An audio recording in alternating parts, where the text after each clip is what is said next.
Welcome back, everybody, to another episode of Roadie Storytime. These are my just tales and happenings of things that have happened on the road over the years. We're recording live on Twitch, as always. Hello, Twitch chat. If you're watching on YouTube later, you can go to YouTube. No, that would be Twitch. Twitch.tv/TankTheTech, where we do story time, we do reactions, we talk about the music industry. Today's video is going to be extremely fitting because today, as I film this right now, I'm actually celebrating 5 years of sobriety.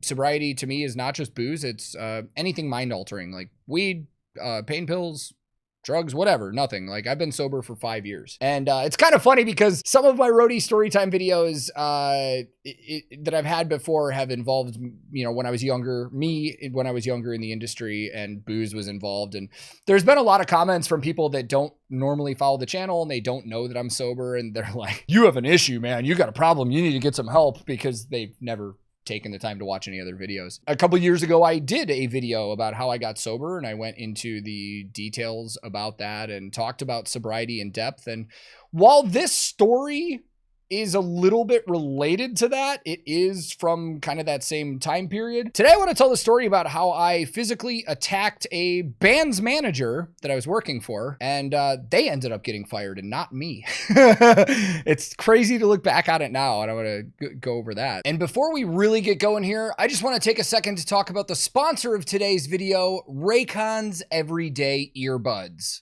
Spring is finally starting to arrive, and that means people are starting to get a lot more active and noisier outside of the house. People are outside doing yard work, dogs are barking, birds are chirping, and if you're me, you're in the garage in the mornings working out. And with all of that stuff going on, sometimes noise can just get a little distracting. But you can easily cut out those distractions with the Everyday Earbuds from Raycon. When I say I use these things everywhere, I'm not kidding. At home, on tour, advancing shows while I'm on tour, traveling, does not matter. Active noise cancellation on the Everyday Earbuds makes these things great for staying focused at the gym, drowning out all the noise while you're traveling. Hell, I even wear these things when I'm mowing my lawn. Their latest model has a huge upgrade with up to 32 hours of battery life. And the quick charge function can get you up to 90 minutes of use after just being plugged in for 10 minutes. They also come in a wide variety of colors to fit your own taste and unique personality. As you can see, I went with black. I know, not that unique, but hey, it fits me. And on top of these things being legitimately the most comfortable earbuds I've ever used, they are super affordable at any budget. And right now, you can head over to buyraycon.com/tankthetech, or just click the link in the description or the pinned comment for an additional 20% off of their best-selling Everyday Earbuds, brought to you by Raycon. So thank you to Raycon for sponsoring another one of my videos, and thank you for taking the time to watch this and help support the channel. And before we begin, I know that the timeline isn't gonna really add up here. I said today is 5 years of sobriety for me, but in reality, I haven't actually drank alcohol in 8 years. So we're going back 8 years into the past with this story. This was in January of 2017. Actually, I remember the date of this happening, just ingrained in my brain because it's when I stopped drinking. January 19th, 2017. I was working for Dustin Lynch. I was just thinking about you. Country artist. We've talked about him before, so it's probably no surprise to some people, another Dustin Lynch story. But we were down in Cancun, Mexico for Luke Bryan's Crash My Playa Festival. It's a big country festival that goes on every year. I think they've been doing it for about 10 years now, where it's at an all-inclusive resort. Bunch of Americans fly down. It's 4 days of music, and you get to stay at the hotel, and they got pool party shows. And it's crazy. It's a wild time. But this all kind of started when we flew down there. Actually, this whole story kind of starts a few days before that. Because a few days before we flew to Mexico, we were having a party in downtown Nashville. I can't remember what bar we were at, but it was a #1 celebration party for Dustin. He had just had his most recent #1 single on the radio. The entire crew was there, the band, management, people from the label. This management team doesn't work for Dustin anymore, but at the time, his management team that he had a day-to-day manager that, let's be honest, like nobody in the crew or the band really liked at all. I guess this would be a good time to explain management and day-to-day management. So when you talk about a band's manager, that's the person that's doing like all the business behind the scenes and stuff. But a day-to-day manager is almost like an assistant manager. They're handling more of the scheduling and the day-to-day stuff for the band. They often go on the road and they're there for interviews and stuff like that. So the specific day-to-day manager that Dustin had, nobody really got along with, and nobody really liked at all.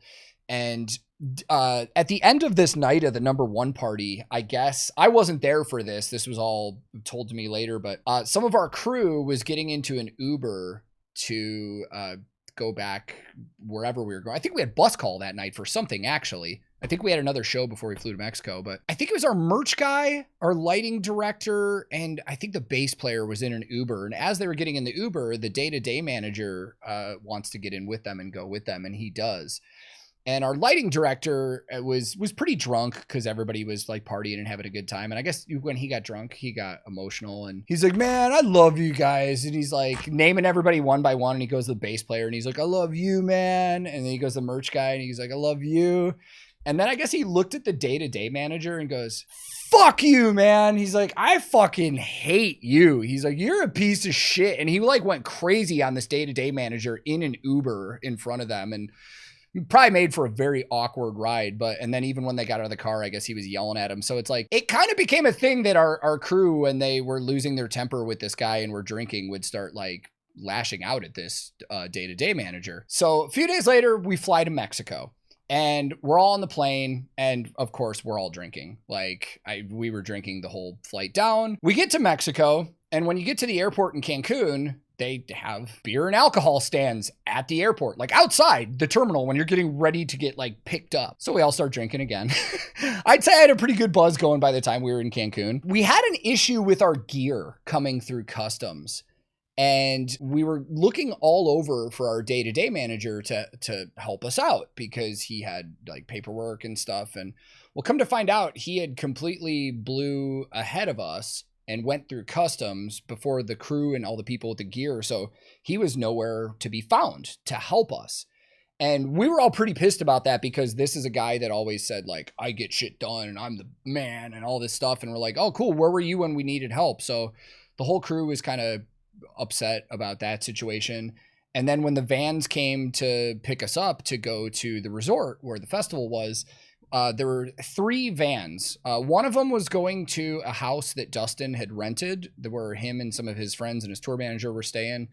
And then the other 2 vans were going to go to the festival. For some reason, I honestly can't remember what the reason was, but it came to me to be the one to take all the gear by myself to the festival before going to the hotel. I may have volunteered for it. I think our production manager was like, man, somebody's got to go take our gear down to the stage, like at where the festival is, so we don't all have to go. And I think I was just like, I'll do it, whatever. It's like an hour drive from the airport. And on our way, I get a text message from Dustin's tour manager that was like, hey, can you have the driver of the shuttle that you're in actually come to the house that Dustin's staying in to bring us a couple guitars that he can have at the house? And I remember kind of being like, that's out of the way. I'm not going to get to the hotel until super late. Everybody's already going to be there. And I'm like, I was just like tired and frustrated. But anyways, I get to, Dustin's place and drop off the guitars. And they're like, man, come in, like do some shots, have some beers. Well, I'm like, all right, I don't want to make this driver wait forever. So let's like 5 minutes, let's pound as much as possible. So I did some shots, slammed a couple beers, got back into the shuttle with all the gear, and then ended up going down to the stage where the festival was. And by this time, I mean, it was dark. I mean, it was like 9 o'clock at night. I had been in this van for probably like 3 hours going back and forth, stuck in traffic, going to Dustin's place, going back to the festival. So I get down to the festival grounds. There's a show going on that night. Dropped off all the gear. And the backstage at this Crash My Playa festival is actually very cool. They set it up really awesome for all the artists and the crew to hang out. It's not just like backstage dressing rooms. They've got a full bar backstage. They had a dude with a churro stand. They had another stand where people were making tacos, and like even all the crew and the artists and the people not performing that night are always hanging out. So I dropped the gear and I had my suitcase, and I told the shuttle driver, I was just like, you know what, man, I'm good. You can go. I'll just walk to the hotel from here. which, to be specific, the festival, the stage for the festival was on the grounds of the hotel, but it was on one full side of it on the beach, or on one far side of it on the beach. And the hotel where our rooms were was probably about a mile walk on down the beach. So in hindsight, not a great idea after I've been drinking. Like, I'm already kind of like probably drunk at this point. Ran into some crew people from like Little Big Town, Luke Bryan. I think maybe, no, who else was there that year? I think Jason Aldean's crew was there. So we go to the backstage bar. We're drinking more or whatever. Hang out, had a good time. By that point, I'm really loosened up, and it's great to see all these people I haven't seen in a while. And at a certain point, I'm like, well, I'm going to go back to the hotel. It wasn't an obnoxious walk because the show was still going on. So everybody at the resort was piled into this beach in front of the stage. So the walk back was like nobody was in the way or whatever, but I'm drunk. I'm pulling my suitcase behind me for like a mile. I finally get to the check-in at the hotel, and where the check-in for the hotel is, they had a bar next to the lobby. And I looked into the bar, and I see our production manager and our crew bus driver. They actually flew down the bus drivers on our tour for a way for them to have a vacation, which was really cool. Dustin always did that every year for the drivers. Like, they were literally not working. They were just having a good time, which was a very nice thing to do. I get my room key, but I'm like, you know what? I'm going to go into the bar and hang out with my production manager and my bus driver. So I sit my suitcase by the bar. I sit down. I kind of start venting about like, finally, like, production manager's like, where have you been? And I was like, oh, I had to go to Dustin's, and then I went to the stage and all this stuff. And by this time, it's probably like 10 o'clock at night, something like that. Sit down at the bar with them. And as a reminder, this is an all-inclusive resort, so booze is free, which is dangerous. So I start ripping shots of tequila, smashing Coronas. At some point sitting at the bar, I'll tell you right now, the last memory of this night that I have was like ripping some shots of tequila. And I remember finishing a Corona and trying to like slide it across the bar to the bartender. But I like did it very aggressively and it fell and shattered. But I'm fucking drunk, so I didn't care in the moment. Like, piece of shit, sure. But that's like the last memory that I have of that night. The next memory I have is waking up in a hotel. And if you've ever been blackout drunk, which I really don't recommend, but you know, you do you. You have this like initial moment of like, where am I? And that's exactly what happened. I woke up and I was like, where the fuck am I, dude? Like, I'm looking around, and then I was like, wait a second, Mexico. We're in Mexico.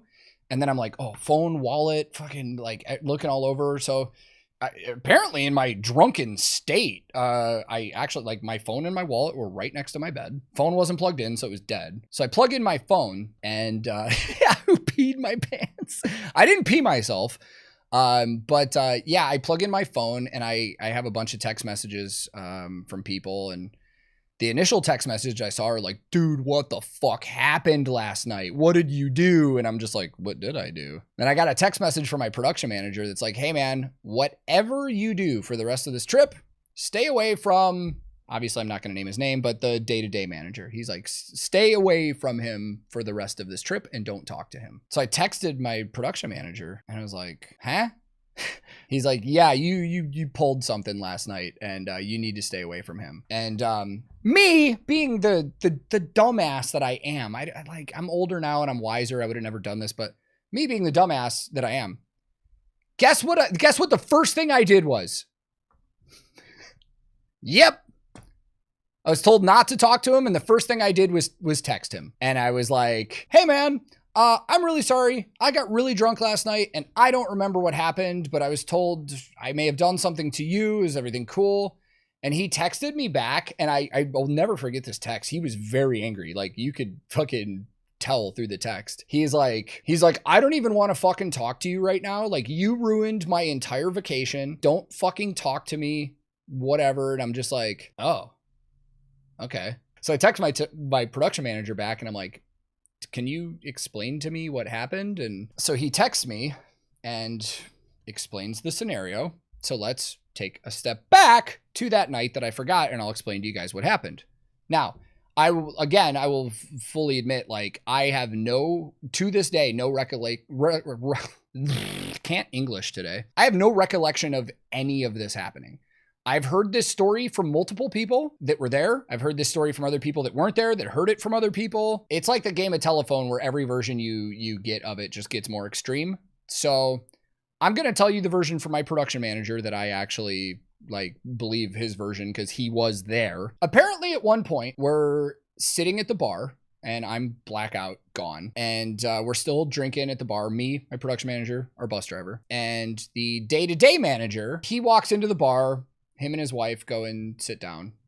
And I saw him, and I guess in a drunken state, I basically did what our lighting director had done the week before. I got drunk and I decided to start talking shit about him. And I'm sitting there and I'm like, yeah, I fucking was mad about, the whole thing that happened at the airport. And then I guess I started going off about just him in general. Like, this guy thinks he's the shit and he's a fucking dickhead and all this stuff. I guess I got so frustrated at one point that I turned around and I called him a piece of shit or something. And he's sitting with his wife and was just like, what? And I guess I didn't like his reaction. So I fucking jumped out of my bar seat and kicked the bar stool over. And I went over to him and I fucking grabbed him and got in his face and started yelling and grabbed him by his shirt and shit. And my production manager and bus driver ran over there and fucking pulled me off of him. And he started yelling at me. And then he started yelling, the day-to-day manager started yelling at my production manager, get your guy under control and blah, blah, blah. And eventually I just would not stop going after him. Every time I calmed down and they let me go, I would basically act like I was cool. And then when they let go of me, I'd charge at him again. So finally, our production manager grabbed me and was like, we're done. And he actually took me to my room and my bag and everything. And fucking, I guess he just opened the door, pushed me in and closed the door and was like, you're done for the night. Stay in here. And then, yeah, Graceful J1 just said, wow, amazing. You weren't sent home. Yeah, absolutely. Seriously. That's what is crazy about this story. So fast forward now that I found out what happened and I just told you what happened. We'll fast forward to that morning again. I got the story from my production manager. And then at this time, it was probably 9 in the morning. And at noon, we had a performance for Dustin. It was a pool party, acoustic pool party, which has become one of the big staples of that thing, Dustin Lynch's pool party every year. So we get all the gear, we go to the pool. I am hungover isn't a word for this. I'm fairly certain I had alcohol poisoning. A doctor never confirmed that, but I've never felt this bad in my life. I was very bad. I remember being in the shuttle on the way over and just hanging my head down, and Dustin's bass player was like, dude, are you okay? And I'm like, no. Just no, I'm not, dude. I don't know what's happening, but something's wrong. Something's wrong with my body right now. And they're like, well, just, get through this. It's an hour performance and we pack up and go back to the hotel, whatever. I'm like, okay. So we get to the pool party setup. I have to set up my Guitar World with how I'm feeling. It's also 90 degrees out that day and it's noon. So the sun's just up baking. I'm sweating everywhere. I'm just dying. The performance starts and I've got the cooler for the stage in my Guitar World. And I finally was just like, that kind of hair of the dog, I'm feeling so bad. Hey, maybe a beer will help. So I go to reach into the cooler to grab a beer, and our production manager, who I will name actually, because this is a very boss thing that he did. He does realize how much that helped because I've told him since then. But remember reaching in to grab a beer, and our production manager, guy by the name of Eric Rogers, who's still in the industry, he's a front of house engineer, production manager. He puts his hand on my shoulder and he just looks at me and goes, don't do it. Seriously, don't do it. And I just remember being like, okay. And I closed the thing and I just started pounding water. We get through the show and we pack up everything. We go back to the hotel. I'm still dying. I feel like it felt like death. I get back to the hotel room and lay on my bed. And this was January 20th. And I'll never forget this because the only thing that was on TV at the time in English, because we were in Mexico, was Donald Trump's inauguration in 2020. Why did I say 2020? That was COVID. 2017. Thank you. So I'm laying in my bed, probably just dying of alcohol poisoning. And I've got CNN on with Trump's inauguration. It's kind of funny looking back on it now. But anyways, I fell asleep at some point And I remember having the craziest like fever dreams. And I like at some point I woke up and I'm pretty sure I was hallucinating and I'm sweating profusely everywhere. And I was just dying, dude. Like I felt so bad. And I remember in that moment calling my dad. And my dad and I have always been close. My dad drinks. He's got his issues with booze, whatever. But my dad had also gone through bouts where he had gotten sober as well, and at certain parts of his life. And so I called my dad and I just like was telling him what happened and telling him how I felt in the moment. And he's like, dude, you're probably detoxing. He's like, you probably have DTs, delirium tremens and stuff. Like, he's like, you're sweating, you're hallucinating, you're shaking, you're having crazy nightmares while you're sleeping. He's like, you're detoxing. He's like, dude, maybe you need to stop. Like, maybe this is it. Like, maybe you need to stop drinking, honestly. And I was just like, yeah, maybe. So yeah, the rest of that trip, I just didn't drink. Really. It was hard, I will admit, because I like those you know, beach festivals and everybody's partying and like that was as Tamara just said in chat, that was like my breaking point with booze. It was like this is it. And I took what he said seriously. I was like, maybe I need to. So that whole rest of the weekend, I didn't drink.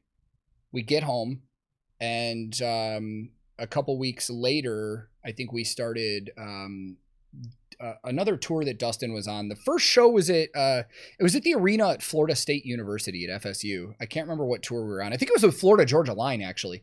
But the weird thing was that I had in that 2 weeks from getting back from Mexico and starting that tour, I didn't hear from Dustin or his tour manager or anybody. So I was like, the whole 2 weeks I was home, I was wondering like when I was getting fired.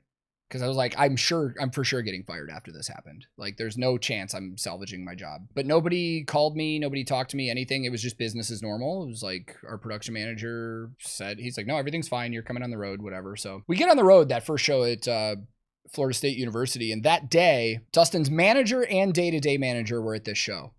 And I remember somewhere around like lunchtime, our tour manager radioed me. It was like, hey, do you have a minute? I was like, yeah, what's up? He's like, can you come into the production office? I was like, yeah, sure. And that was when I was like, oh, this is it. Like they're telling me they're getting a replacement and they're sending me home for sure. I walk in and it's Dustin, his tour manager, his manager, and day-to-day manager. And I'm like, yep, I'm getting fired right now. Like I will probably be sent home and they just couldn't get anybody out here quick enough. So I sit down and the tour manager was the one that kind of kicked it off. And he's like, so we got to talk about what happened at Crash My Playa. Because obviously this is not acceptable. This is not good.